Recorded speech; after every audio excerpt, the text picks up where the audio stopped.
જેમણે સત્યનો અનુભવ કર્યો છે તે જ બીજાને તે રાહ બતાવી શકે છે. આવી વ્યક્તિ ક્યારેય પોતાની જાતને દુનિયાની ઝાકમઝાળમાં લાવતા નથી. તેઓ પદ, પ્રસિદ્ધિ અને પૈસા પાછળ પડતા નથી.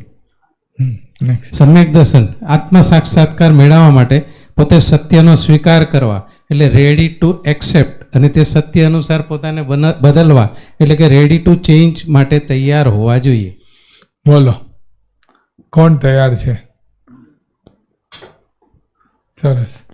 એટલે જેટલા આપણે રેડી ટુ ચેન્જ છે ને, ધર્મ શું? ધર્મની વ્યાખ્યા કરી કે આપણે આપણા દુશ્મનમાંથી આપણા મિત્ર બનવાનું છે. એટલે it is all about getting transformed. બરાબર? કે આપણા પરિવર્તનનો માર્ગ છે, આપણા આંતરિક પરિવર્તનનો માર્ગ છે ધર્મ. તો આંતરિક પરિવર્તન માટે આપણે રેડી ટુ એક્સેપ્ટ અને રેડી ટુ ચેન્જ હોવા જરૂરી છે. અને જેટલા આપણે હશું ને રેડી ટુ ચેન્જ અને રેડી ટુ એક્સેપ્ટ, એટલું આપણું કામ જલ્દી થશે, ફાસ્ટ થશે. આપણે આપણી જાત પ્રત્યે કડક અને બીજા પ્રત્યે ઉદાર એટલે કે દયાળુ બનવાનું છે. પોતે પોતાની જાતને બદલવાની છે. ઓકે.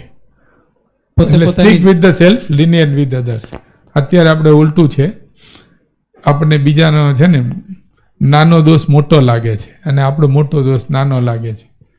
એનાથી ઉલટું લાગવું જોઈએ કે આપણો નાનો દોષ છે ને તોય આપણને નુકસાન કરશે, અને બીજાનો મોટો દોષ આપણને નુકસાન નથી કરવાનો. આપણને અપેરન્ટલી નુકસાન કરતું લાગે પણ એ તો આપણા કર્મ ધોય છે. એટલે એમાં થિંક વેલકમ કરવાનું અને પોતાના દોષ કાઢવાનો પ્રયાસ કરવાનો.